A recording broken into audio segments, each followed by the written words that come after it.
Hello, everyone. Welcome to another episode of the Benji-Sales live chat. So good to be back. So good to see everybody. How are you doing today? Hope you're all doing great.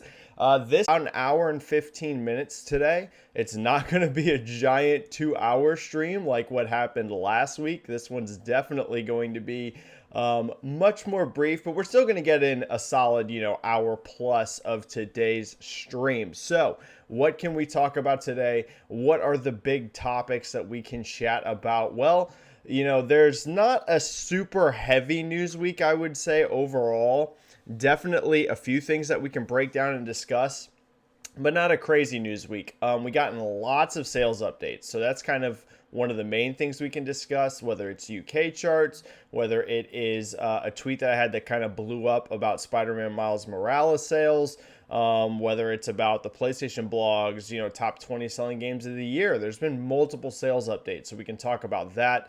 We had Phil Spencer come out and say that Xbox Series X and S are still the fastest selling Xbox consoles ever. We had heard this before. It had been a few months. Satya Nadella had confirmed this on an investor's call that at the time, Series X and S were the fastest ever, but it's nice to get a new update after the holidays and all of that goodness. So we know that it's still outpacing the Xbox One, the original Xbox, and the Xbox 360. So we can talk about that this pace, what its lifetime sales could be, and all of that goodness. Stalker 2 got a beefy delay, shockingly big actually. It's delayed all the way till December of 2022. So huge delay there.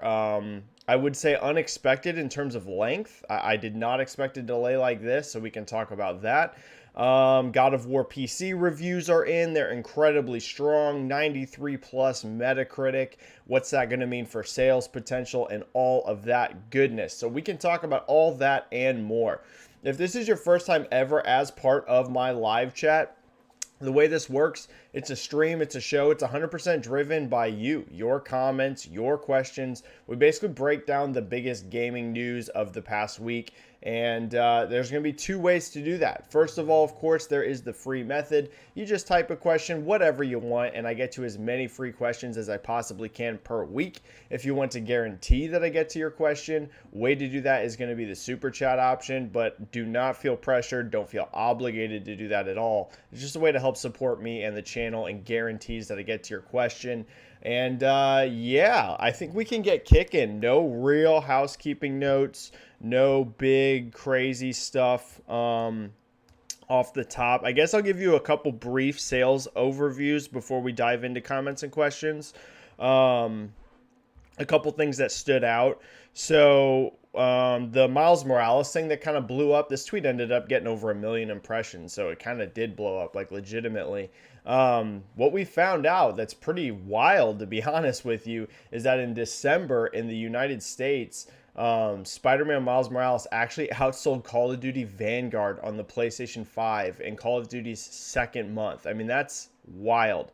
Some things to really keep in mind here. I don't want people to run off and instantly think, oh my God, that means Spidey, outsold Call of Duty overall. To be clear, this was specifically on PlayStation 5. Total Call of Duty Vanguard sales for December, are going to be way higher. The game is multi-platform. It's on PC, Xbox, and PlayStation, as well as on PS4. Call of Duty actually outsold Miles Morales on PS4. But on PlayStation 5 specifically, I mean, that's pretty darn impressive. Keep in mind, Call of Duty is a juggernaut. So for Miles Morales, a year-old game, to outsell it on any platform at all for the month, that's an incredible result. Clearly, Spider-Man No Way Home gave this a huge boost. I mean, there's no doubt. Spider-Man No Way Home is literally one of the biggest movies of all time. Literally, it's in the top 10 biggest movies of all time now.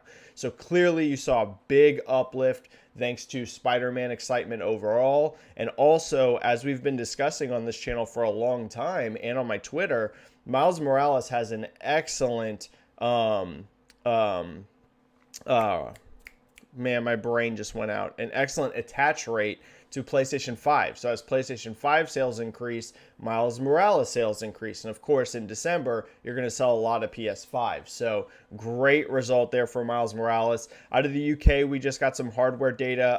It's looking like Xbox Series X has had and S have had an amazing performance there. The best month ever since launch for Xbox Series X and S in the UK.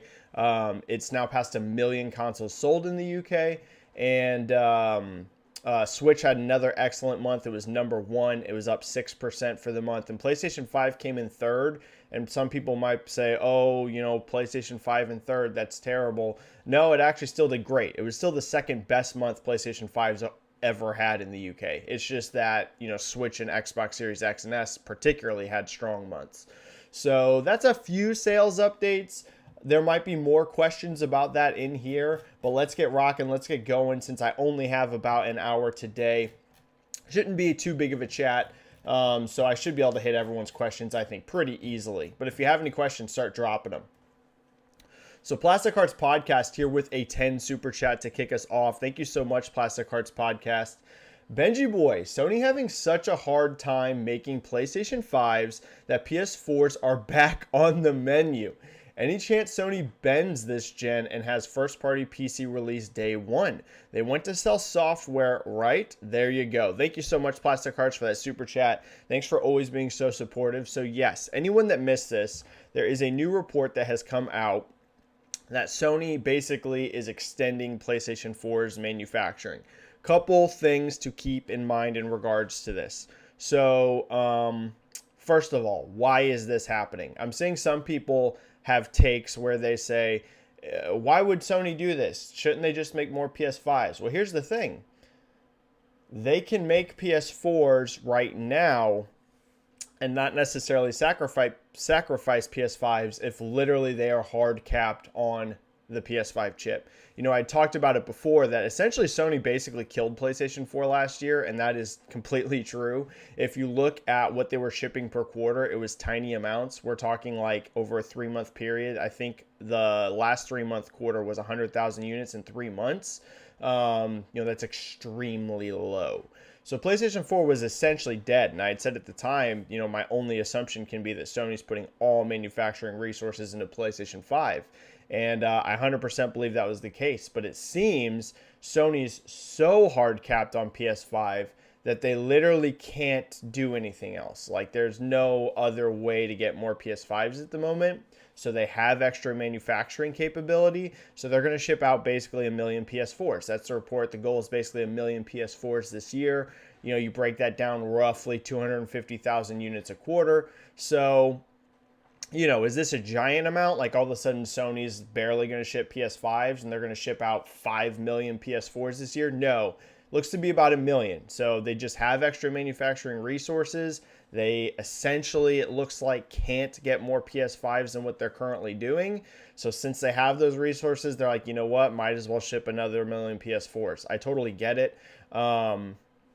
Trust me, if they could sacrifice those million PS4s and get 1 million PS5s instead, I guarantee you that they would do that. But it seems they literally can't, right? PS5's hard capped at the moment. So I get it. It just gets the PS4 another 1 million out there. Those consoles, have to be pretty cheap to make now, so it's a little bit more profit. Not a huge amount of profit on hardware, but I'm sure they can get a little bit out of it and then get a little bit more of an install base for the PS4 overall. It's not a giant difference in lifetime, right? PS4 is at like 116 million. Basically, at the end of this year, it'll probably be right around 118 because it's over 116. So it'll probably finish around 118 million units this year. So yeah, that's basically the who, what, when, where, why of why we're seeing PS4 do this. In regards to will Sony bend and have first-party release PC day one, I have said this before. I will not be shocked if you see Sony this generation do some multiplayer games day one, but I still do not expect those big giant single-player games, at least this generation, to hit day one. If Factions 2 is going to be very interesting, The Last of Us multiplayer, because that is a big giant multiplayer service game. I will not be shocked if that's day one on PC. I've said before, if there's some kind of big shooter coming out of Sony first party, there's a lot of debate. Maybe that's what Guerrilla's up to. that wouldn't shock me. But like those single player narrative experiences, I still think that they're going to have on console first this entire generation. But what I will say is I expect that time between to be much more rapid. Do not be surprised if you start to see Sony first party, even big single player games hit 1 year later on PC. Is that going to be across the board? No. Is that even guaranteed to happen? No. But it will not surprise me if you see only like a year gap between a PS5 release and a PC. Is it going to continue to be these giant 3 to 4 year waits like we saw with these PS4 games? I don't think so at all. Too much money to be made on PC, and it's not going to hurt console sales. I still think, like I said, it's going to be day one on PS5 first. That way they still have that whole, hey, if you're in our PS5 ecosystem, you're being rewarded for being in that ecosystem. But I really don't think, for example, you're going to wait 3 to 4 years to play Horizon Forbidden West. I don't think that at all. I will not be surprised if Forbidden West on PC in a year. Would not shock me at all. So, yeah, there's my thoughts on that. Thank you so much, Plastic Hearts Podcast, for the super chat. I think that was our only super chat for now. So, yes, we can dive into free questions. Brandon here. Brandon 1. Hi, Benji. Any new sales updates for Watch Dogs Legion? Brandon, unfortunately, no. Ubisoft the last few quarters has not really said anything about Watch Dogs. At one point, like shortly after launch, they had kind of said that it seemed that Legion did, pretty decent at launch for them. It wasn't like a giant breakout success, but they had mentioned that it did like pretty decent. So, in terms of legs or anything, we've heard nothing else from Ubisoft. What I would say from at least the limited info that we have, my guess would be Watch Dogs Legion performed okay for them. I don't think it was a game that was a giant success, like, oh my god, this did so good, we got to make 10 more Watch Dogs. But I also don't think it was a complete bomb for them, judging by some of the statements they've made. So I think it was just okay. Right? Watch Dogs Legion was probably profitable, but probably not some giant success. So just it did okay. But again, we don't know for sure any sort of numbers because Ubisoft said nothing on that game for quite a while. Space Dovakin.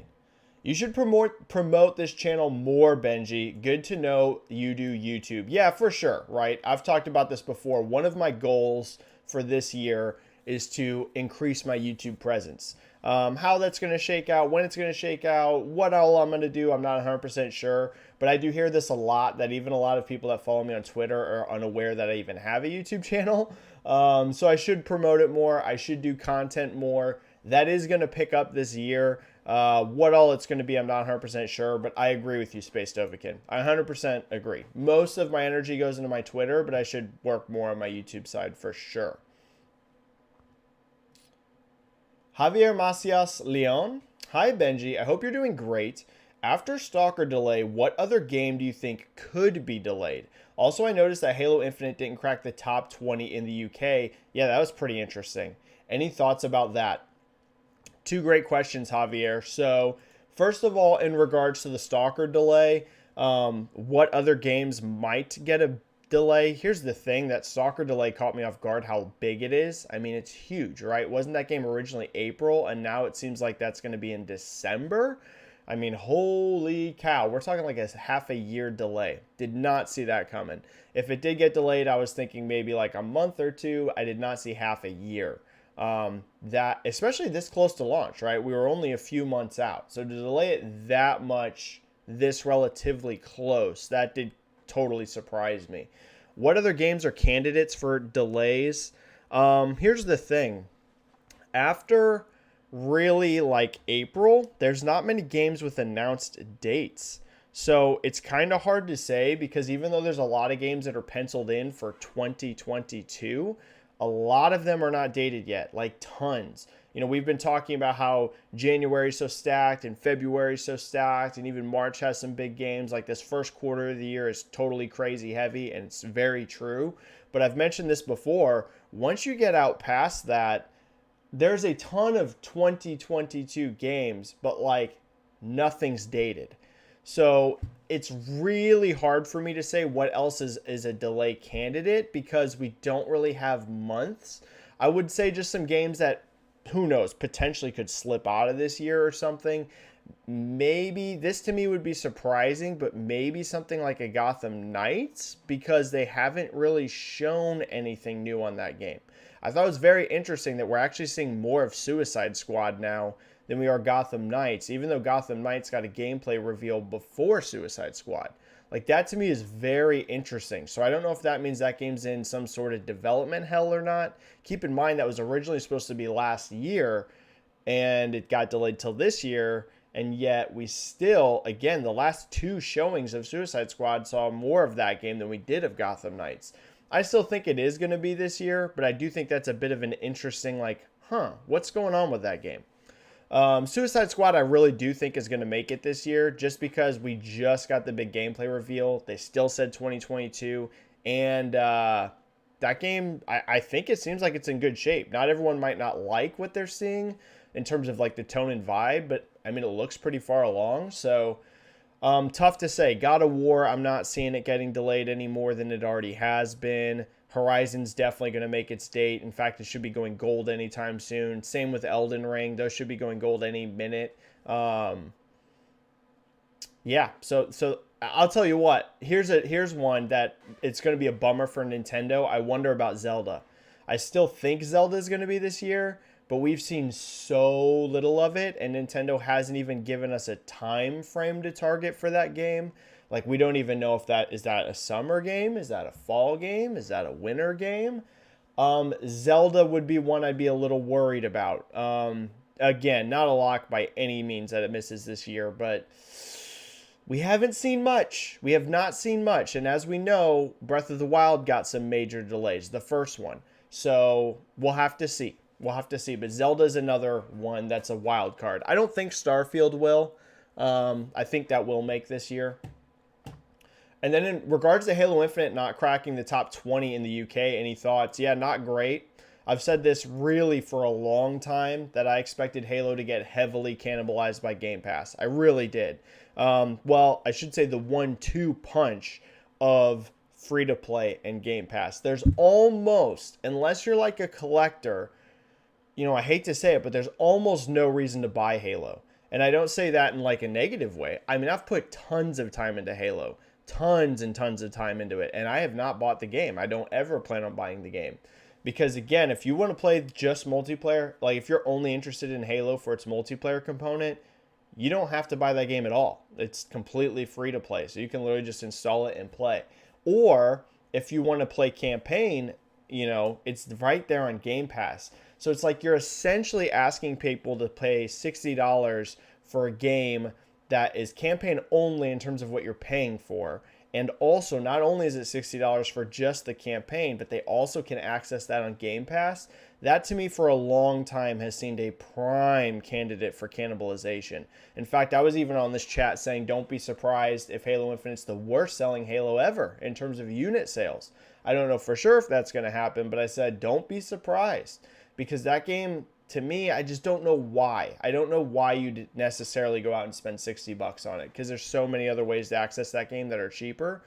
So yeah, would I say that it's a great result it didn't crack the top 20? You know, no. But am I surprised by it? Also, no, not at all. Something like Forza makes more sense to buy, right? We've seen with Forza, it had the biggest launch ever in the US for the Forza franchise.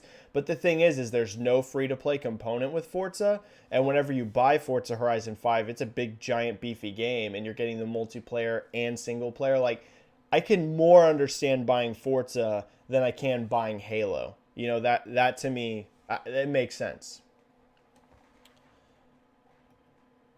I think we had a super chat drop. Let me hit that super chat. Forzathon is back. What is up, Forzathon? Thank you for that super chat. Xbox does have stuff like Crossfire X, Tunic, and Nobody Saves the World for H1 2022. But a lot of that 2022 lineup has no release date. Fans like me have been waiting for Stalker 2 for 12 years. Sad. Yeah, you know, I've talked about this. The first half of this year is like a complete flip-flop over what we saw the second half of last year. We were just talking about this. It's funny because it's almost like, and I know this is not intentional, but it's almost like Sony and Microsoft are just like taking turns flip-flopping who gets which 6-month period. You know, we had the first 6 months of 2021 where we saw Sony come out with Returnal, which was, you know, a great game, well reviewed. We saw Ratchet and Clank come out, great game, well reviewed. And then in the second half of the year, you know, out of first party, Sony really didn't have much. And then you had Microsoft, first half of 2021 was completely dead for them. Then you go to the second half and they had games like, you know, Forza and Halo, and even Psychonauts 2 is a first party game, multi-platform, but you know, that. And then it's like we're right back to the first half of the year. Microsoft pretty quiet in the first half, and then Sony getting, you know, Horizon and Forspoken and Sifu, and who knows, maybe God of War slips in there. So it's like, it's funny. They are kind of flip-flopping right now in terms of windows of who's getting what. So it looks like it's going to be a pretty quiet first half of the year for Xbox in terms of first party and exclusive games, especially now that Stalker 2 is delayed. Good news for them is that Redfall and Redfall apparently is summer, which I did not expect, but I saw that get tweeted out that apparently it's targeting summer earlier than I expected. But Redfall and Starfield in the second half of the year will be really nice for Xbox. So, yeah, for Xbox fans, that is going to be a bit of a bummer. That first half is going to be pretty low-key. There is some big third-party stuff there, but yeah, first party not great. At least for the first 6 months. Thank you so much for that super chat. And I'm sorry that you've waited for Stalker for 12 years and still have to wait longer. I know, I feel for you. That's a beefy delay. I did not expect that. Space Dovakin. So Benji, considering Sony's last projection were 15 million units by March 2022, and their stock seems to completely gone, means that we're looking really close numbers this gen like the PS360 era. Yeah, so Space Dovakin, I had mentioned this, I think it was like 2 or 3 chats ago. I had said it's going to be very surprising to me if Sony can hit their forecast for PlayStation 5. You know, I had been asked that, I think it was by Benji in chat. He was just asking me, you know, what are my predictions for like the quarters, like the fiscal reports that are coming up. And that is one thing I'd mentioned. I was like, man, I just don't know how Sony's going to hit that PlayStation 5 forecast. It's not looking great unless, keep in mind, the fiscal year is going to run through these first 3 months of this year because the fiscal year and calendar year don't line up. So here's the thing, Space Dovakin. If Sony can get a really big Q1, which you never know, it could happen. I'm not going to go super into detail, but I've seen some signs that it looks like January might be pretty dang good for PlayStation. Again, I ain't going to go super in depth on this, but it might be. So if Sony's going to have a lot of PS5s in January and February to launch alongside, you know, Elden Ring and Horizon, it's potentially still in play. But what we saw out of like the holiday period in particular, that we didn't see that giant ramp. It was a good result, especially I would say December seems to have been stronger than November, because November was pretty weak for PS5, even in the US. But it seems that December was an improvement. So, I mean, can they still hit their forecast? Maybe. This quarter right now that we're in right now, January, February, March, that needs to be really big for PS5, I think, in order for it to happen. But I would say there is a chance that they miss their forecast. A chance. And again, it's not going to have anything to do with demand. If they do miss, it's completely manufacturing, but it's possible. And in regards to will the numbers be really close, I don't know. Here's the thing. Xbox is going to have an excellent generation. There's literally just no way around it. They're already so strong out of the gate. And I only expect that momentum actually to get better over time as their first party games and the Bethesda studios really start to hit, as Game Pass gets that bigger and bigger library of all those first party games. I mean, it's going to be a good generation. At this point, I'm going to be honest with you, a year into this gen, if you're still of the opinion that Xbox is going to have a bad generation, I would say you need to play a little bit of catch up, because like it's going to happen. It's going to be a good generation. However, do I think it'll be like super close like PS3 and 360 were? Because that was close. That came down to the wire between those consoles. They are within, you know, a few million units of each other, really. Well, I don't know if it'll be that close. Here's the thing I've been saying. I do think PlayStation 5 is going to still sell over 100 million consoles this generation. I really do think so. Even with these early struggles with manufacturing, I think they'll get to 100 million plus. Do I think Xbox can get to 100 million plus? That to me seems a lot less likely. One thing I'm kind of thinking in my head, and we're so early in the generation, once you get to end of life sales, I mean, we have a lot of wiggle room considering we're only a year in. A lot of factors can change that final number.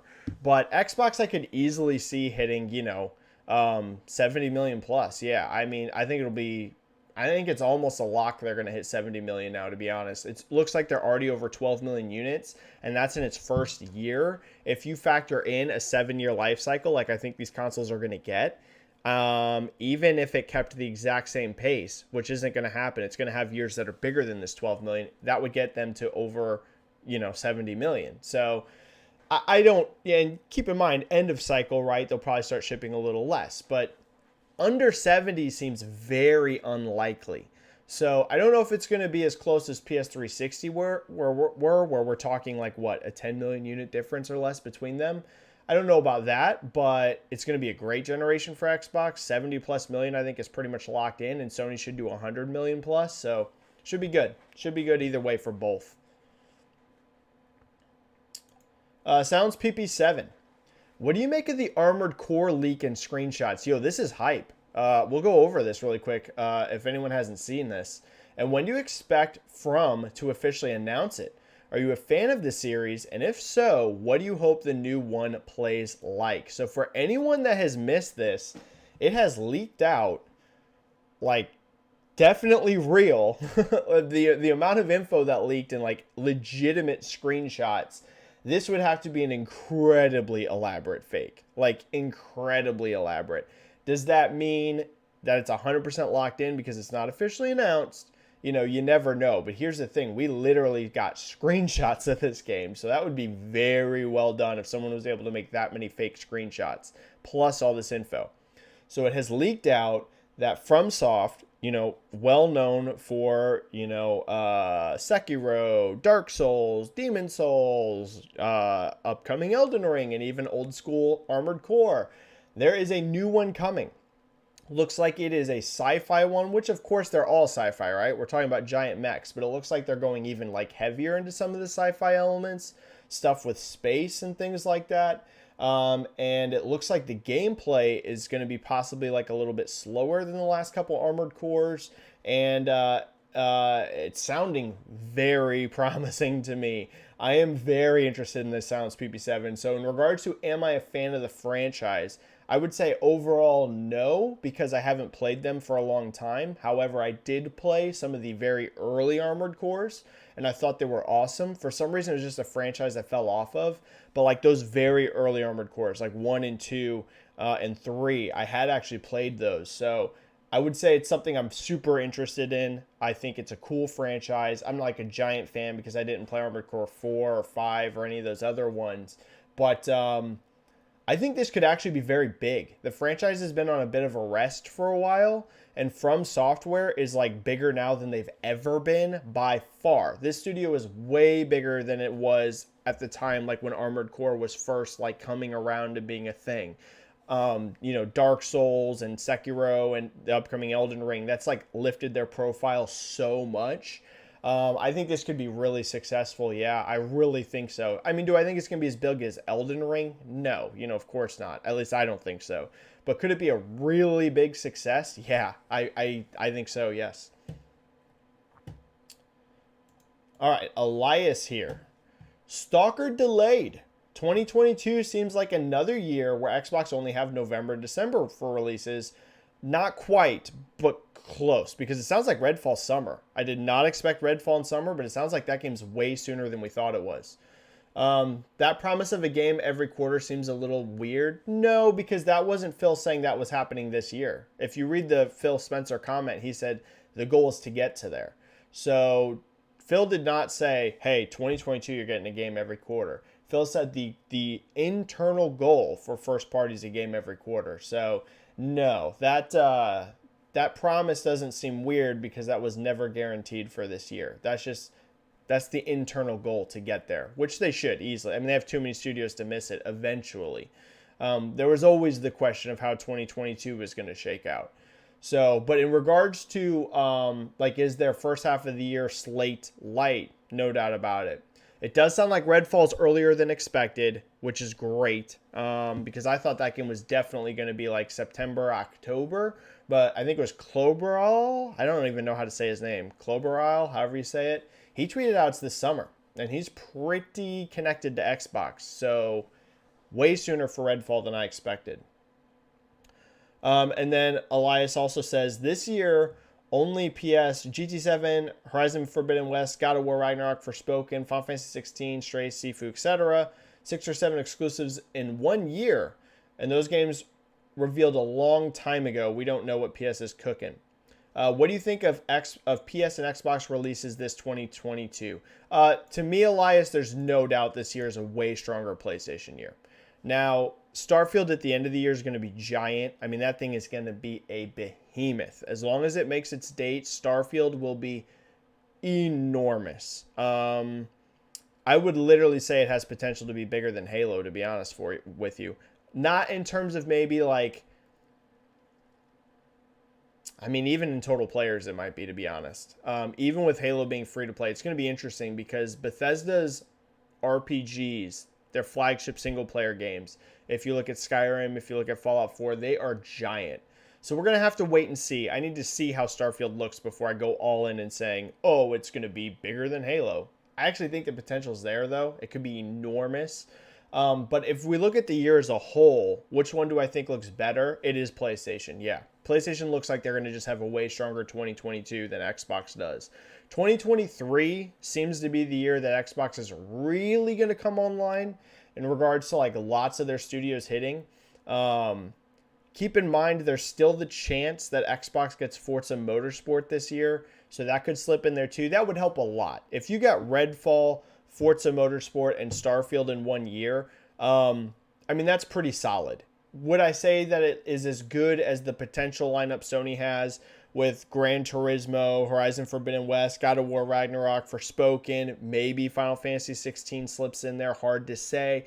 You know, I would still weight it a little bit more towards PlayStation, especially I would say if it's true PSVR 2 is this year, you also have to factor in, you know, the PSVR 2 games. So overall as a whole, Sony does look, I would say, stronger this year than Xbox for exclusives. But, you know, Xbox, Redfall has potential to be really good. Starfield should be a behemoth. And I would say if Forza slips in there, it's still a solid year. You know, is it like the most amazing year you've ever seen? Not necessarily, but Forza would help. Getting Forza in there would definitely help. So hopefully that is this year. Can be. Hey, Benji, with the Stalker delay, a lot of people are asking about the Xbox first half. Yeah, it's not that strong. Xbox's first half of 2022 looks quite bare. And sorry, throat there. Any chance they add some more day one releases over the next few months? Oh, this is a great question to make up for it. Maybe Dying Light, Tiny Tina, etc. Great point, Ken B. Day one releases on Game Pass, that is. Ken B, this is like great and something I hadn't really thought about. This is why I really like doing these chats. A lot of you ask great questions and make great points. Here's what I'll say, Ken. If I'm Microsoft, I do get pretty aggressive about that right now. Yeah, I would get pretty aggressive. Here's the thing. You need these studios to agree to it, right? Even if you come with a fat paycheck, the studio and the publisher might just flat out be like, no, we want to sell, you know, these games and not have a Game Pass option. Here's the thing. The struggle Microsoft will always have, and it doesn't mean it's impossible. They've proven that they can get games day one on Game Pass that aren't first party. But the struggle is always going to be to convince publishers to do it. But Ken, that is a great point that right now, Microsoft should get aggressive with that checkbook, yeah. On day one, first half of the year Game Pass releases. Second half, right, if Redfall, let's just guess, let's say that's July or something, July or August, and then let's say Forza slips in there, and then you got Starfield in November. You know, you could really back off that second half of the year for the day one releases for the big AAA games. You know, getting one or two in there as well that aren't first party would be nice. But yeah, this first half of the year, great point, Ken. They should get pretty aggressive. I think so. I think that would be smart, yes.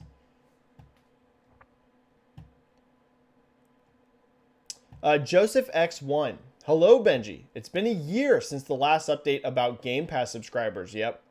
Do you have any information about this? Also, why aren't we getting any information about Halo like we got from Forza?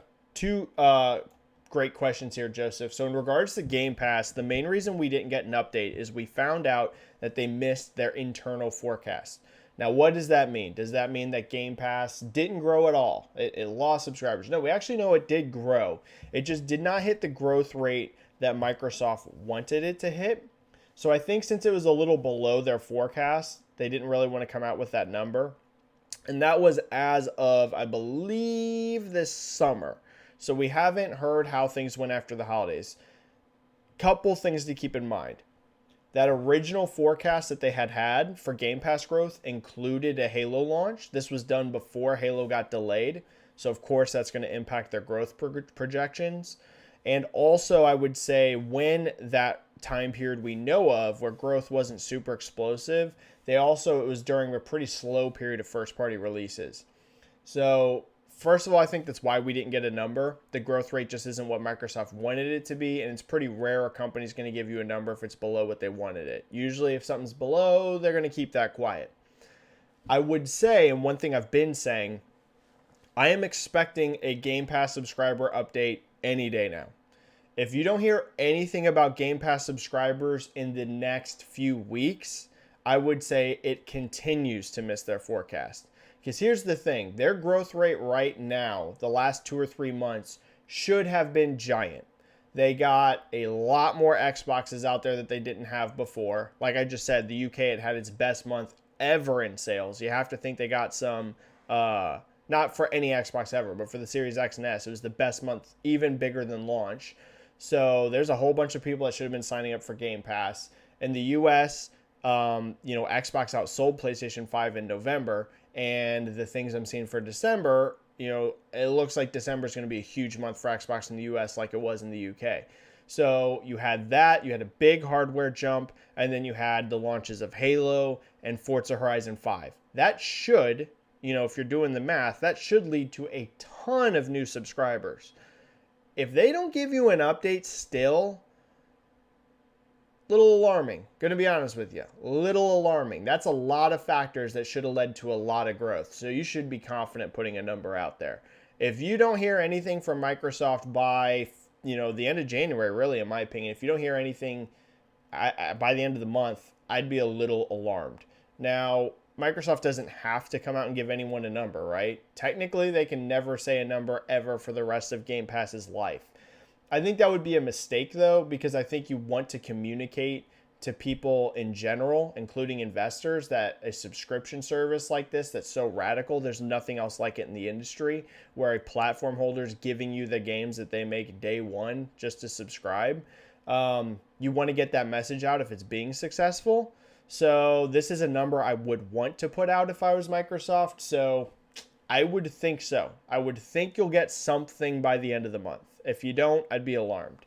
And in regards to why aren't we getting information out of Halo like we got from Forza, this is what's funny. I don't know that you would have gotten a Forza number if there wasn't that in-game tracker. I think you would have eventually. I think that kind of pressured Microsoft. I think that's something that was kind of overlooked and they didn't realize would happen. People could in real time just track how many people were playing that game. So there was no reason to wait for a milestone or keep it hidden because the number was out there. So Microsoft was kind of like, oh, well, everyone knows how many people are playing Forza Horizon, so we literally have to tell you a number. So I think that is one super element there. Again, just like I said out of Game Pass, I expect a Halo numbers update. I think the reason they didn't give an update on Halo when the free-to-play multiplayer launched is I think they were waiting to add campaign into that to get even bigger numbers. Because technically, and I know this is a technicality, even though Halo Infinite Multiplayer was out for almost a month before the campaign, they were calling it a beta. So technically, the game hadn't launched yet. So that was the main reason I think why they didn't give any numbers before that. Again, though, just like Game Pass, if you don't get a number, I'd say by the end of this month, little alarming, right? Microsoft, this is your first big giant free-to-play, shooter in your biggest franchise ever. I'd think you want to get those numbers out there. So again, By the end of January, if you don't hear anything about Game Pass and nothing about Halo, not great. Not great in my opinion. Not great. I think there might have been a super chat. Let me check. There is. Plastic Hearts Podcast with a 5. Thoughts on Ken Levine's studio and the new project possibly in production hell? He actually just did a podcast with Arcade Attack responding to it. Oh, great point here, Plastic Hearts. I've not heard that. So here's the thing. The second part of your question, I can't address at all because I haven't heard what he said. So I don't know, right? I don't know what Ken Levine has, if he contradicted anything or if he tried to just explain it. Here's what I will say. And we talked about this a bit on the last chat, so I'm not going to go super long on this. But I don't think it's surprising because all you have to do is look at BioShock Infinite, which had the same thing, right? I mentioned this in the last chat. BioShock Infinite also was in production hell, and it was for a lot of the same reasons it's rumored that Ken Levine's unannounced game is, where he's just really ambitious with his ideas but can't quite settle on his ideas and, can't quite get them to fruition, and he's kind of constantly changing things and he's stubborn about some stuff. And again, I super respect Ken, so this isn't like a beat up on Ken Levine thing. It just sounds like he's a super creative but isn't necessarily as good at getting that creative vision out the door. And what we saw with BioShock Infinite is that Take-Two actually brought in Rod Ferguson to finish that game. They didn't kick Ken Levine off the game. They didn't say, oh, you're not allowed to do anything with this game anymore. It's just basically Rod Ferguson literally got hired. His job was, hey, this game's stuck in production hell. We need to ship it. So I'm here to basically ensure it gets shipped. If we have to cut things, we cut things. If we have to make hard decisions, we make hard decisions. But the game's got to get shipped. And what I had said was this generated a huge debate on Twitter, which to me was silly, about some people saying, oh, the industry doesn't need these, visionaries and these auteurs and stuff. And I had mentioned, I think that's like a really bad point, and I'm not trying to offend anyone, but I think that take is pretty bad. We need creative people like that. We need people that do have a grand vision, that do interesting and new things that not everybody else does. But what we also need is something that happens more in Hollywood, is that at the end of the day, it's great to be creative. It's great to have these awesome ideas, but you also actually have to get a product. So in my opinion, if this is a similar situation as what happened with Take-Two, with BioShock Infinite, I think the publisher needs to step in, and I think that game needs to get shipped. And again, if it means that Ken Levine has to get some power over the project taken away from him, that's what needs to happen. Being creative and being awesome, all that stuff is great. But at the end of the day, you do have to have a product, right? Whether that's a game, whether that's music, whether it's a movie, whether it's whatever. Like, it eventually has to get out the door. It can't just stew for years and years and years and years and years. So I think that people like Ken Levine are very important. People like Kojima, people like Cory Barlog, people like Neil Druckmann. You can go down the list. I think these are great people. And great to have in the industry. But you also need to have someone counter to that knows how to get a game shipped and get it out the door. So I think that Ken Levine just needs to be reined in. That would be my opinion. He needs somebody alongside him that their job, just like a book, right? When you write a book, you usually send that book off to the publisher and they'll have comments for you about like, edit this thing down, too big or whatever. And they, I don't want to take complete creative control away from people, but you also have to get something out the door. So that would be my thoughts. They need to bring somebody in to get that thing shipped. All right. Thank you for that super chat. How much Lee Ford? I can't see Xbox stop making consoles when they sell crazy like this. Can Series X and S combined pass 360 sales with this huge momentum? Great question, How much Lee Ford? It is possible. Like I mentioned earlier, for me, kind of the random, and it is truly random. Anyone that tells you right now, 1 year into this generation with shortages, exactly where PlayStation 5 and Series X and S are going to finish their lifetime sales at is fooling you, and they're fooling themselves. Now, will their guess be right? Maybe somebody throws a number out there. I think Series X and S are going to sell 87 million units, and it finishes exactly the same. That is entirely possible. But to like truly know, like, this is about where it's going to finish out. It is way too early. We're a year into this generation and there is severe supply constraints. Now, you can get good ideas, right? Like I said, this generation will be successful for Xbox. That's just done. That's set. It is going to be. Barring something catastrophic, like suddenly Microsoft closes 10 studios, like it's going to happen. It's going to be a successful generation for Xbox. It's done. It's locked in. PlayStation is going to have a great generation. That's basically already locked in. But exact unit sales, like exactly where these are going to finish, that's still way up in the air. So can it pass 360? I would say it is possible. It is possible. Is it a lock? No. I think it's very likely this goes over 70 million. Not a lock, but I think it's really likely.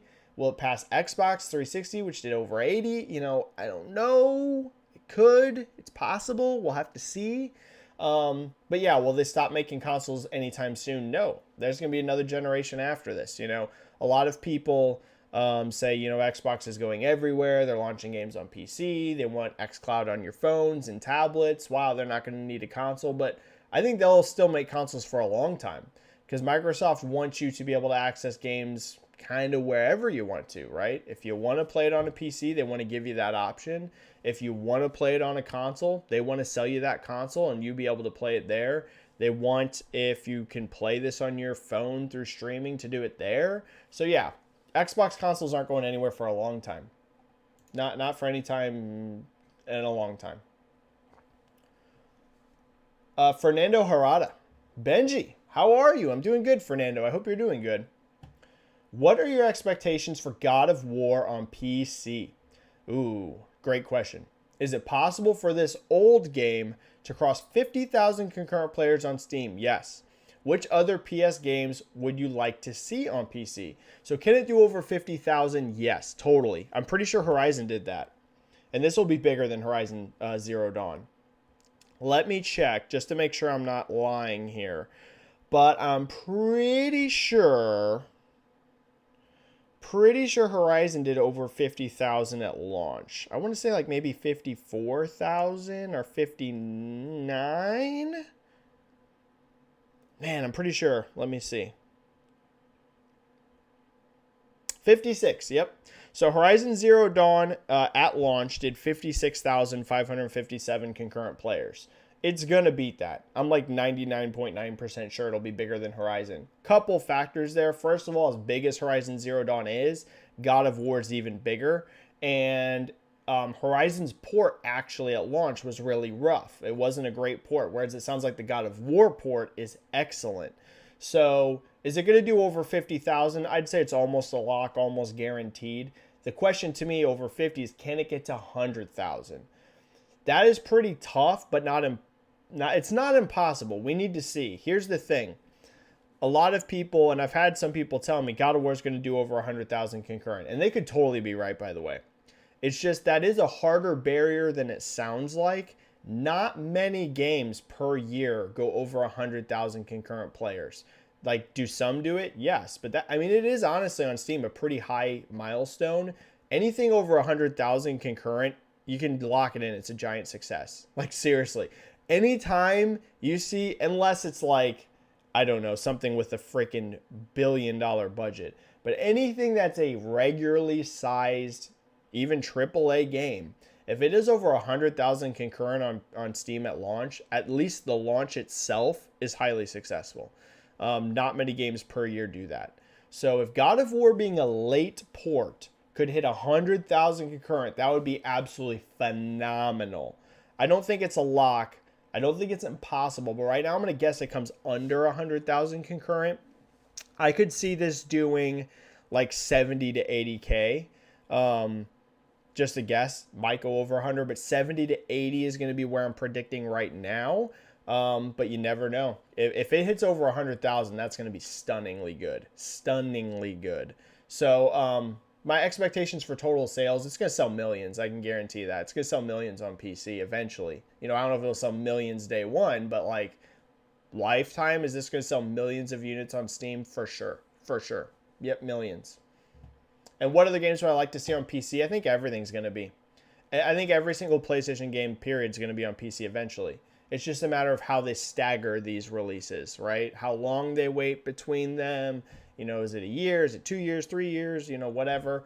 But I mean, I think essentially every single game. The one wild card here, by the way, the one wild card is Spider-Man. I would think that Spider-Man's eventually going to come to PC as well. But the reason I say it's a wild card is we don't 100% know how the contract works with Marvel. I would assume Marvel wants this game on PC as well if the option's there, but we technically don't know since that's licensed. You know, there is weird times where someone don't like where a licensed game, they don't want it on PC because of things like mods and stuff. I would think that Marvel does want it. We've seen other Marvel games on PC, Guardians of the Galaxy. So, I mean, I would think they want it. But that's the one where it's like, that'll be interesting. But basically everything else I expect on PC. Everything. Like everything. Last of Us, Ghost of Tsushima, all of it. It's all gonna be on PC. Danger Man. I cannot see 2042 lasting more than 4 seasons. Interesting, Danger Man. Yeah, Battlefield 2042 has fallen off hard. We talked about this. Fallen off hard. I'm always going to root for devs to turn a game around. Like, I'm always going to root for that. I basically want everything to be successful. But, yeah, Battlefield does not seem in a good spot. Does not seem in a good spot. JCat saying, hey, what is up, JCat? Thanks for help modding, and thanks for being amazing as always, JCat. You're awesome. Danger Man, I wonder how Team 17 has bought the rights of Hell Let Loose IP for $46 million from Black Matter, but still working with them.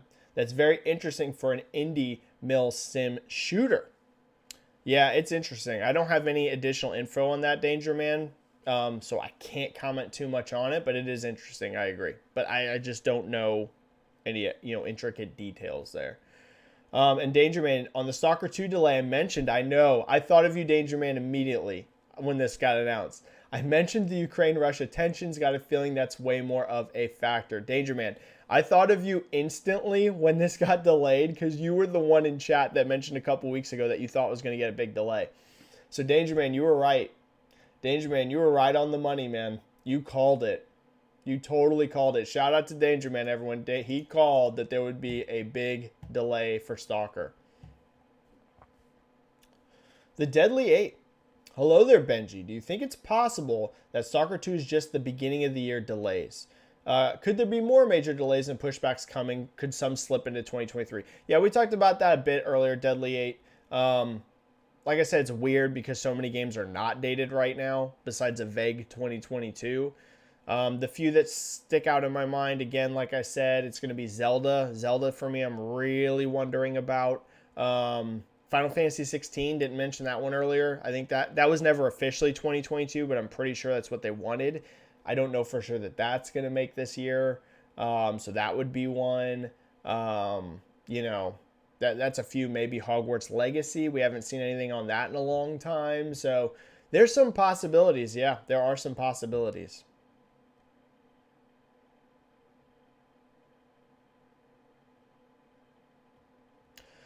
Goat status. This serves no credence, but seeing Stalker get delayed made me think God of War 2 is an early 2023 game. I don't think so. I'm like 99% sure that game's still this year. Like, I'm pretty confident in it, to be honest with you. The rumblings were summer. I've mentioned that on this chat a lot. The rumblings were God of War was summer, but this was a long time ago. I heard this before the game was even officially delayed. So who knows if that's still the case. I heard this a long time ago. But the rumblings were back before it was officially delayed that the game could get pushed as far back as this was when it was still technically a 2021 game. I had heard some rumblings that could get pushed back as far as summer 2022. But this was a long time ago. So I have no idea if that's still accurate. But, I still am pretty darn sure it's this year. Pretty darn sure. Now, will it be later than summer? Is this going to come out in like October or something? That's possible. But I still think it's this year. Still think so.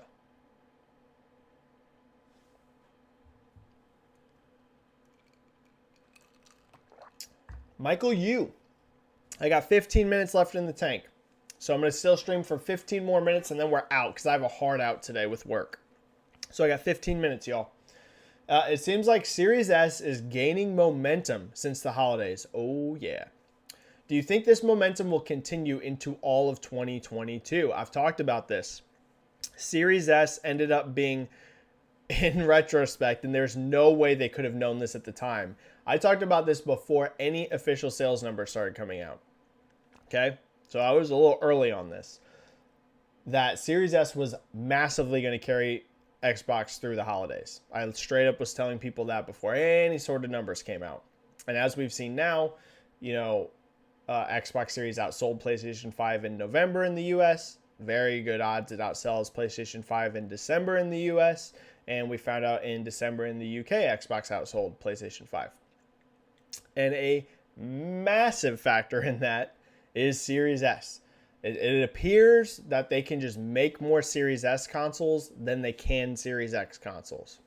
I had talked about this before, and again, I don't know this. I didn't talk to Microsoft about this, but it makes sense when you think of how hardware works. It takes smaller and easier components to make than Series X. Series X has a beefier, bigger chip. That's obviously a beefier, bigger chip is going to be harder to get a hold of whenever you're having production issues. And a smaller, easier to get chip that you can just make more of those chips than you can the bigger ones. It's going to be easier to get a hold of. So it seems that Microsoft made the decision this holiday rolling into it. Hey, there's only so many of these Series X we can make. Or if we sacrifice some of that Series X, we can get a lot more Series S's. And it seems that's the decision they made. And Series S has got them major momentum through the holidays. Like that, it really carried them. There's just no doubt. Series S really carried Microsoft this holiday. So it ended up being a great decision to make Series S. There's no way they could have known beforehand that there'd be this huge shortage, but it worked out for them. But do I think that's going to continue all of 2022? It all comes down to manufacturing. If Microsoft could get way more Series X's out there than they are, I think that would be the lead skew. Like, I think they would be selling quite a bit more Series X's than S's. So it all is going to come down to how manufacturing works. I will say during the holidays, I could see Series S being the more popular device. So like in 2022, November and December, I could see them selling more S's than X's because that's when you get a lot of gift givers. That's when you get a lot of price conscious, people shopping, and there's a $200 price gap there. Might not sound like a lot to some people, but for a lot of people that are buying consoles for their kids or they don't have a lot of money, $200 is a huge difference. So in the holidays, I could see Series S being more popular than X, but I think if Microsoft can somewhat improve manufacturing, that you'll see X, as the dominant SKU. But we'll have to see. It all comes down to manufacturing.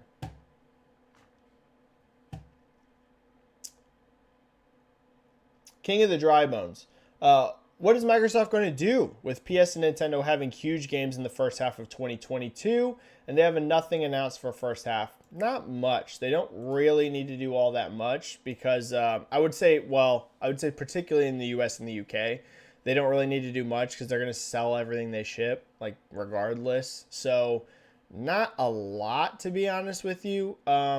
Other markets, they are nowhere near as in demand in, so they need to keep making improvements there. So this could hurt them, I would say, more in markets outside of the US and the UK. That could have a bigger impact in those markets. US and UK, it doesn't really matter. Like, it's a bummer, but it doesn't really matter in terms of hardware sales. But, I do expect them to be third in the US and the UK even for most of these months. Yeah. But they're still going to sell a lot. Here's the thing I keep mentioning. Like, a lot of people don't realize this. It's going to be so easy this year for Xbox to outpace Xbox One. Like, it's so easy. The bar is so low. Like, Microsoft's going to be able to get very easy headlines all year saying that they're outselling Xbox One and stuff, like, and growth over the last generation, because the bar's so low. Like, Xbox One this year launch aligned, right? So that second full year launch aligned was a disaster. Like, they don't even have to sell that many units to outpace it. So they're in an easy spot, in terms of optics. Sony's the one in the harder spot for optics because they're coming off of such a high with PlayStation 4. So optically it looks harder for them. But Switch is still going to have a great year this year. PlayStation, everybody's going to still sell well. Like, nobody's in real danger right now. I think we had a super chat. Let me hit that super chat.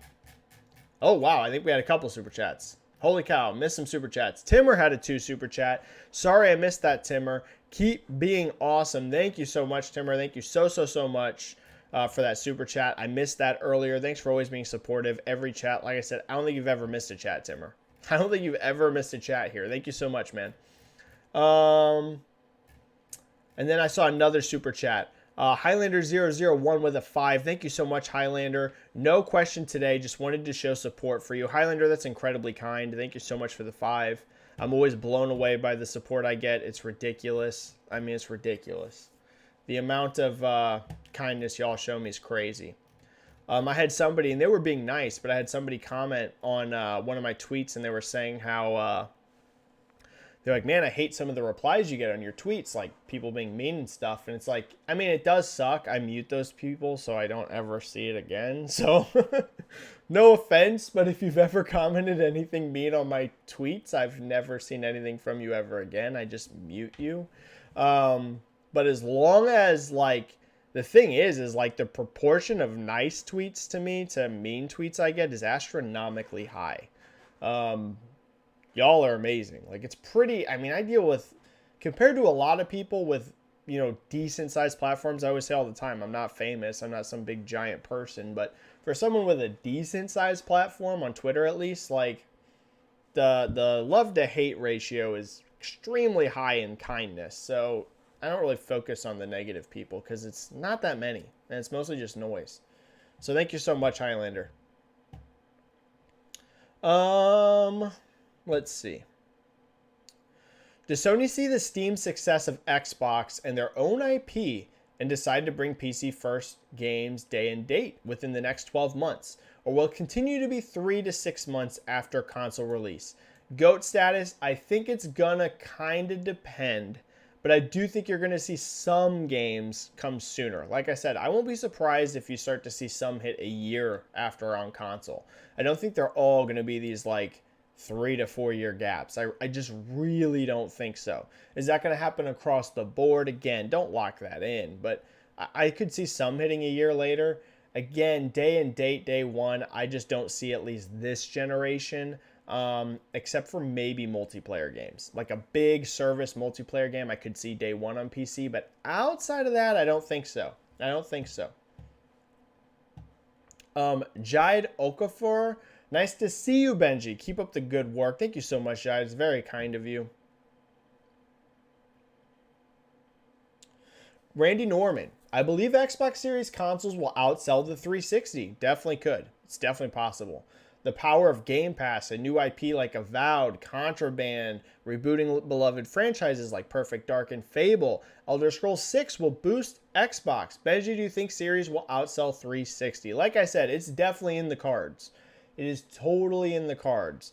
I'm not saying it's a lock yet just because we're so early. I mean, if you asked me this question, I would say maybe even by the end of this year, we might be able to kind of definitively say that. Because at that point, you'd have 2 years of data. So we may have at least, even if we don't say like 100%, we may have a very good idea if it's going to outsell the 360 by the end of this year, maybe. Right now, like I said, it's just in the cards. I don't consider it a lock, but it is very possible. It is very possible. Either way, we're looking at a significant improvement lifetime over Xbox One. There's just no doubt.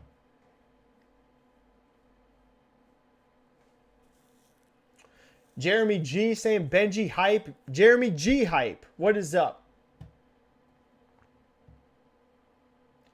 Joseki. What's up, Joseki? Benji, thinking in hindsight, do you think PS made a mistake having the sub $400 price point to Xbox and Nintendo for the early gen? COVID shortages and all. It's a great question, Joseki. You know, man, it's a good question. The thing is that for Sony to come in, you know, like you said, under that sub 400, they would have had to have a more underpowered machine on the market like Series S is. And I just don't know if Sony like wants to pursue that type of strategy. Um, so Joseki, it is a great question. Um, Here's the thing: they're still selling basically everything they can ship like instantly. So I don't think so, Joseki. I think there's enough raw demand that it's all right. This could become a bigger factor, actually, I would say later than earlier. I'd actually say later in the gen, this could start to become a bigger, if it's ever going to be, and I have no idea if it is. But as you start to get more of those like casual adopters, because the reality is in that first year, the people going out and spending full price, those are like your way more hardcore gamers, like in your hardcore fans. So I would say this potentially could become a bit more of an issue, let's say a year or two down the line when you start to hit those holiday periods and Microsoft has a really cheap option on the market. Could they maybe steal some like gift givers and stuff? You never know. It's possible. I'm not going to say it's a sure thing, but I would say at least at launch they're kind of okay. They're selling everything they ship anyways. I think we had a couple super chats coming in here towards the end. We got about 10 minutes left. Benji here with a 5. Thank you so much, Benji. Good to see you, man. Hi, Benji. Do you expect an extension of cross-gen until 2023 with the PS4 extended support? Should we expect conservative PS5 numbers for their next fiscal year? Great question, Benji. I don't think that this additional million PS4s means that Sony's extending cross-gen. You've seen a lot of people say this. I don't think so because it's still a small number overall. You're talking less than, if they ship a million, PS4, that only takes them from like 116 to like maybe like close to 118 million. It's a very marginal impact on lifetime sales. I really just think it's one of those scenarios where they just have extra production available and they don't think they can fill that production capacity with PS5s, so they're just shipping another million out there just to get more consoles out. So I don't think in terms of cross-gen specifically, like at this specific data point means anything there, in terms of like, hey, are we going to go cross-gen or not because we have an additional million PS4s out there, because it's such a small number on the lifetime sales of PS4. So I don't think that impacts any of their decision making in regards to cross-gen or not. Now, the second part of your question is a great one. Should we expect conservative PS5 numbers for next fiscal year? I think they will be a bit more cautious. Because like I said, I think there's a bit of a chance they miss their forecast this year. So I think that they might want to under-promise and over-deliver next year, right? For investors, if given that option. So we'll have to see. You're not 100% sure what Sony's thinking in terms of like what they think they can get. It's possible. You might see them be a little more conservative. Just that way, if they over-deliver, they can revise up, right? How much better does that look than having to revise down? And we still technically don't know if they're going to revise down, but there's a chance. So it's possible. Benji, yeah, you might see that next year's fiscal year forecast is a little more conservative than you'd expect, maybe just to leave that production room, in there. It's possible. Great question, Benji. All right, I only have time for a couple more. There's going to be tons of questions I miss as always, and I always feel so freaking bad for it. But I have like only so much time, and there's so many great questions. Cameron here. Switch has been doing really good this holiday season in the UK. Yeah, shockingly well for Switch. Shocking. I'm surprised how good it's doing. I'm thinking they allocated more units there this go around. Cameron, it's really surprising. Because while Switch is doing really good in the US, at least, and I'm mentioning the US because that's a gigantic market for Nintendo, but we can also actually look at Japan.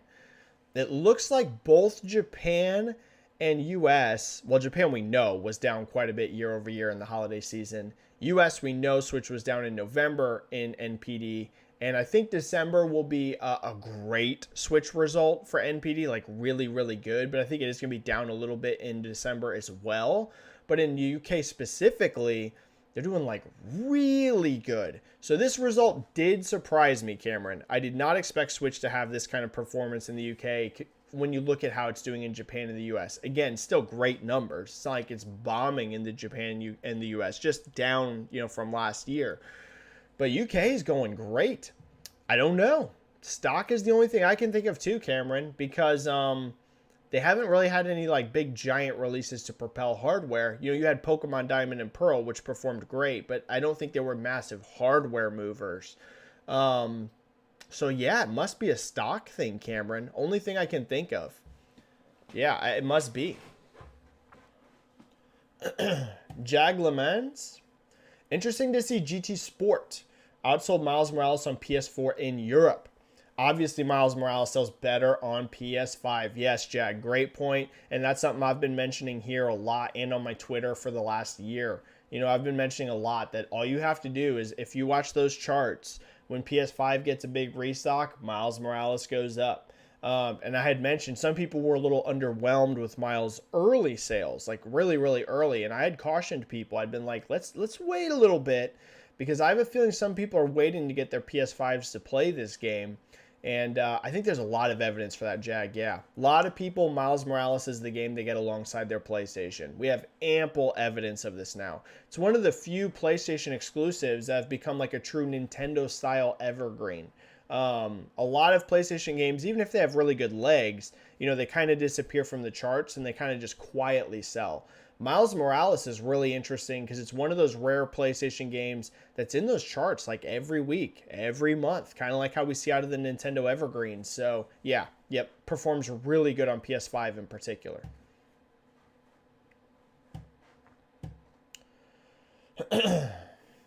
Michael Yu, why are there so few PS5 digital consoles being manufactured? It seems like the vast majority of PS5 sold are the disc. Michael Yu, it's because they lose money on the digital.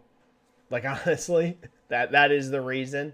They have the digital option out there, but it sells at a loss. So I think right now, here's the thing. If they were hitting unlimited manufacturing, like they were just making as many consoles as they possibly could, I think they'd be a little less worried about that. But since right now they're so supply constrained, I think they want to at least get as close to profitable or above profit as possible whenever they're limited on how many they can make. So they're all in on disc. So they take less of a loss, right? I think that's the main reason. Because we know they sell the PlayStation 5 at a loss. Like Sony outright states it in their fiscal reports every fiscal quarter that it still is selling at a loss. We don't know that both SKUs are selling at a loss. We just know that they literally put that blurb that, PlayStation 5 hardware is priced below manufacturing, and obviously a huge part of that is going to be the digital edition. It's $100 cheaper and it don't cost $100 to put a disk drive in there, so they're losing money on that. So I think that's the main reason. I expect digital PS5s to increase the numbers that they ship once manufacturing gets better.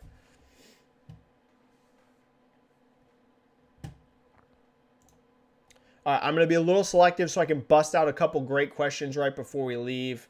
I'm going to hit another few, not a lot, because like I said, I have a hard out, but I'm going to actually push in another like extra 5 minutes or so because you guys have so many questions. But I'm going to get just a few more before we go.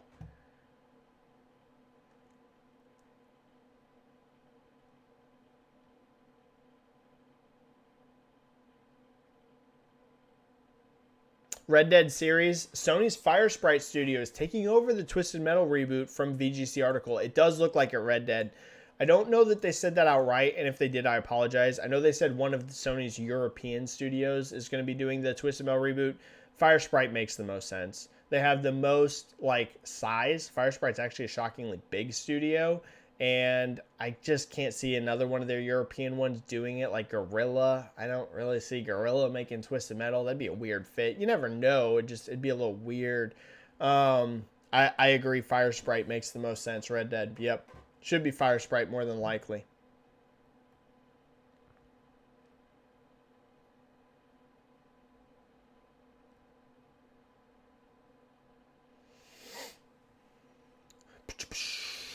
A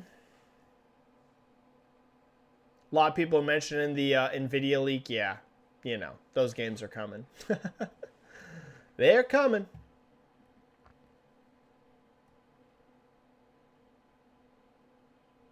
Slasher Z, have you seen the new trailer for Kirby and the Forgotten Land? No, I need to watch it. I'm actually excited for that game.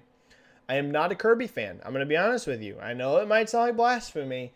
I am not a Kirby guy. But this one looks really interesting, so I need to watch it. I have not gotten a chance to see the trailer yet, though, but I've heard it's really good. And I'm actually really interested in this game. So, yeah, I need to watch it.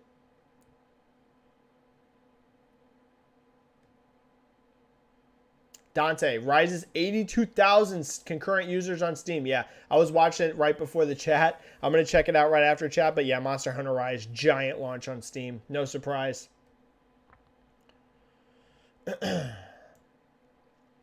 Super chat right here at the end. And I'm actually going to take a couple questions from the bottom of the chat before I bounce for some of y'all that got here late. So I can hit some of you too. Benji here with a 10. Benji, it seems there is more chatter for potential Half-Life Alyx on PlayStation VR 2 than the Horizon title. Is Horizon the right Sony franchise choice as an ambassador for PSVR 2? Great question, Benji. I do agree that I actually see more people talking about Half-Life Alyx than that. I actually think there's a prime reason for that. So, and thank you for that super chat, Benji. Two things. First of all, the Horizon title, we've seen so little. Like, I think people are stoked for that game. I just think it's like we don't really know anything about it. They essentially just showed you like one very brief snippet, which looked amazing visually. But we didn't see anything with the gameplay, nothing. We just saw like, you know, someone in VR from that perspective looking up and seeing the tall neck walk across. So, I think that game, since we have no idea what it plays like, I think people are excited, but they're not necessarily like, you know, going off the rails crazy because we don't have any idea what it plays like or what the story's like or anything like that. And I think with Half-Life Alyx, you're seeing, and we know it's coming. Half-Life Alyx, I think, is getting a lot of chatter for a couple reasons. First of all, the game, it's already known, is one of the best VR experience or arguably the best VR game ever made. You know, that's like, it comes with that prestige. Like, people know that Half-Life Alyx is awesome. Like, it's an already known quantity. It reviewed extremely well with critics. People that have played it, including myself, can tell you it is mind-blowingly good. People know a lot more about this game, right? But what they don't know is if it's coming to PlayStation VR. So I think that's why it's getting a lot of chatter, is people are like, hey, this is a game we know is incredible. Like, there's just, we know it, it's out. And we don't know if it's coming to this platform. So there's a lot to talk about. Is it going to come? You know, does it make sense to be here?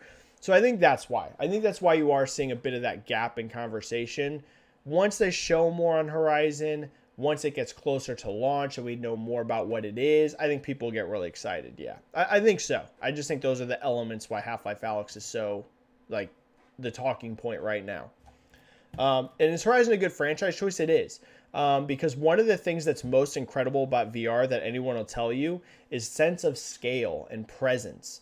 That is seriously one of the things that sets it apart more than anything, is when you see something big, like a giant T-Rex or something in VR, that sense of scale is something that cannot be conveyed on a flat screen. Seriously, like, that is one thing that's like surprising about VR. Whenever you're in VR for the first time and you really experience something giant walking past you, I've experienced this myself, it is like eye-opening. It's like, whoa. And Horizon's a perfect franchise for that with all the giant mechs. So yeah, it's a good choice.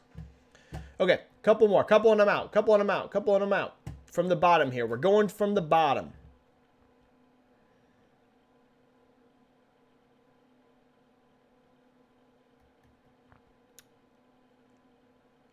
Zinfamous. Hey, Benji. UFC is finally back this Saturday. I know, I can't wait. It's been a long wait. Who do you have winning? Cater versus Chikadze. I'm going to go with Chikadze. I think that's how you say his name. Cater is awesome. I mean, we know we got beat down by Max Holloway, but that didn't really show how good of a fighter he is. It's just Max had an amazing performance. Literally one of the best all-time UFC performances of all time. Seriously, that night, Max Holloway was just on fire. But Cater is a really good fighter. But Giga Chikadze, I just think is something special. I think he's going to win. But it will be a tougher fight, I think, than what like Max Holloway gave Cater. I think it'll be tougher than that. But Giga is like, this dude's like the Matrix. So I am picking Giga. All right, one or two more and I'm out. One or two more and I'm out.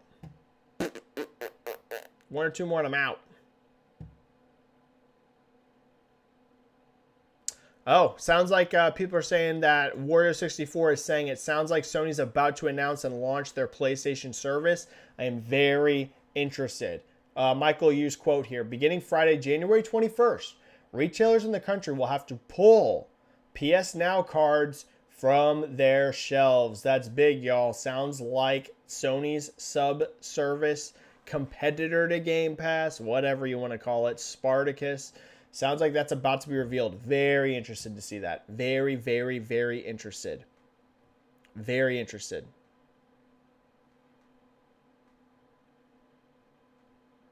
Interesting. Neo Y says Colin from Sacred Symbols talked about Ken's game and said the story is not true by Jason. Okay, here's what I'll say. Two parts. First of all, I can outright say that Colin Moriarty has been one of the nicest people to me in the entire gaming industry. Now, I know people are going to all have very different opinions about Colin, so whatever. I'm not going to go down that road. I get why some people don't like Colin. I totally understand that. All I can tell you is from a personal perspective, out of anyone in all of games media, Colin's probably been the nicest to me. I would say, though, that that would surprise me if Colin was right on this one, and he could be, just because I consider Jason, like, so trustworthy. Like, he's so, again, and a lot of people don't like Jason either, right? We're talking about two people that are fairly polarizing people. This would surprise me, though, just because Jason is so, well-informed when it comes to this stuff. So that would surprise me if Jason was wrong. I don't know. I have no inside info on this. Zero. So either one of them could be right. I would just be surprised if Jason was off. But you never know. Colin could be right here. Jose, you said God of War 2018 sold 19.5 million. Does that include the free version you get with a PS5? No, it does not. That is pure sales. Sony does not in any of their reporting include anything with PS Now downloads. So if you get a game free with PS Now, that's not included in their sales numbers. And also it doesn't include anything like that. So nope. Nope. Or PlayStation Plus or any of that. Nope. That is raw sales. It sold 19.5 million. It's actually probably over 20 now. Or pretty close. Never know. Somewhere around there.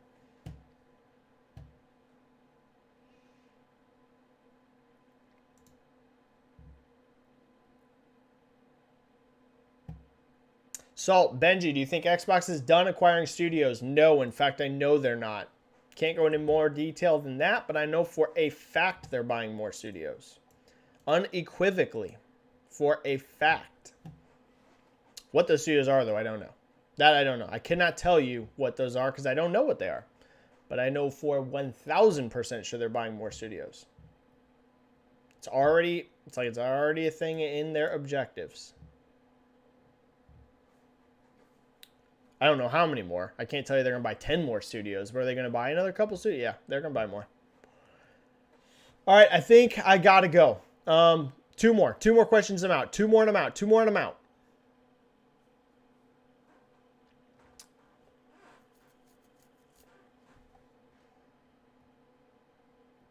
JCat, Kirby has a gun. That's what I've heard. I heard Kirby has a gun in the new Kirby game. That's hilarious.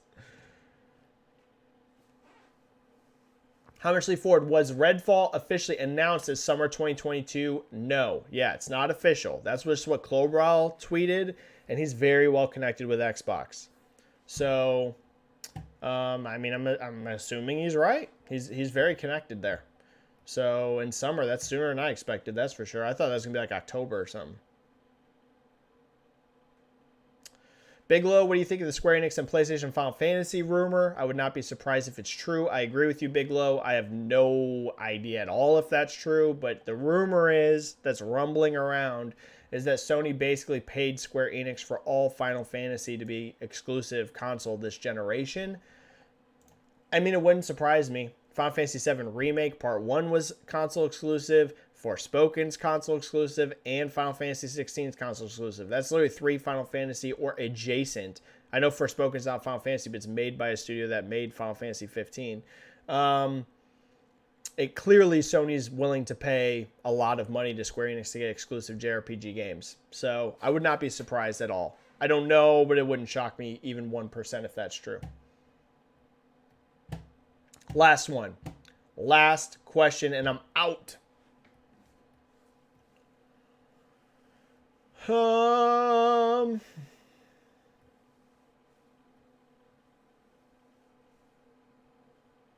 John Scott, Benji just wanted to show you some live support. Thank you so much, John.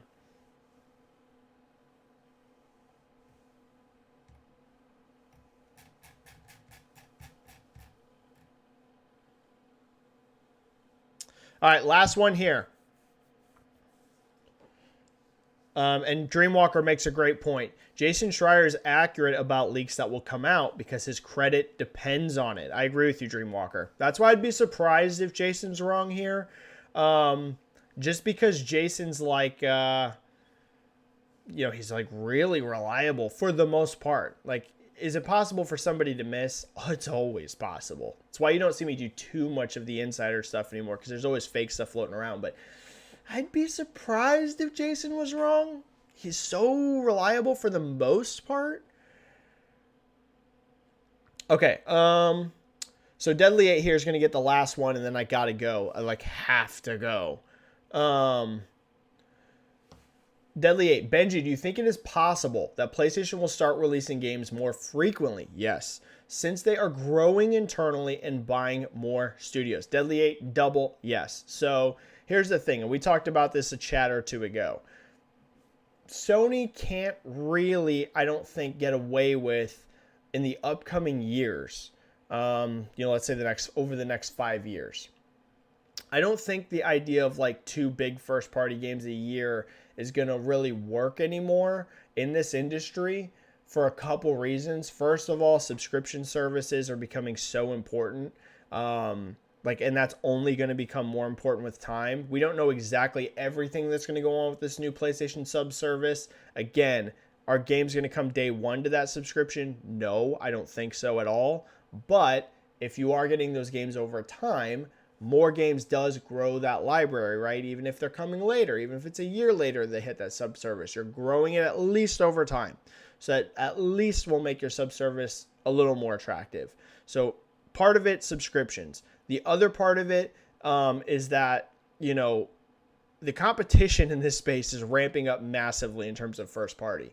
Microsoft is objectively going to be releasing probably at least 4 big exclusives per year moving forward. Once we hit about 2023 on, that's what all the reporting's been, about 4 big exclusives a year, right? Give or take maybe a little bit. Nintendo already releases multiple big exclusives per year. They were already really ahead of both Sony and Microsoft in terms of number of first-party releases. They usually almost every year have 4 big Nintendo games at least. So I just don't think the idea of 2 big games a year is going to work. And I think Sony 100% knows that. So that's why you're seeing them acquire devs. That's why you're seeing them take the studios they already have and ramp those studios up. Everyone always talks about new studios, but teams like Insomniac have been staffed up. Teams like Sony Santa Monica have been staffed up. Teams like Guerrilla have been staffed up. So they're making their studios they already had bigger. They're acquiring some studios, and they've also even recently started to acquire some support studios, which is very, very interesting. Stuff to get PC ports out and also to help get their games out quicker. So yes, I absolutely think Sony will start releasing games more rapidly. Now, does that mean Sony's going to have 4 big exclusives every year? I don't know. That would be amazing. But will you see 2 big first-party games a year? Kind of like what we saw last year, right? Where it was just Ratchet and really Returnal. Because Kena was exclusive, but it wasn't first party. Or even that year that we got, Death Stranding and Days Gone. Which Death Stranding isn't an owned studio, but it was first party because Sony was the publisher on that. Or really a lot of years. A lot of years Sony would have about 2 big giant AAA exclusives. That ain't going to work. I think you need at least 3. So I think so. Yeah, think so. Okay, I got to go. I love y'all. Y'all are amazing. I pushed it as far as I can, but I literally have to leave for work. I got to get ready and leave. So thank you for an awesome stream. Subscribe to my channel if you're not already. We do one of these chats every single week, breaking down the big game industry news for the week. So subscribe if you're not. Hit the like button if you like doing these chats. Helps the YouTube algorithm, helps people find me, all that noise. Follow me on Twitter if you're not already, but odds are 99% if you're here that you do. And thanks for always being amazing. Y'all are incredible. Stay safe. Play some games. If you follow me on Twitter, I'll see you later today. If you follow me here only on YouTube, I will see you next week. Peace out, everybody. Have an amazing day, amazing night, wherever you are, and I'll see y'all soon. Bye. Bye, bye, bye, bye, bye.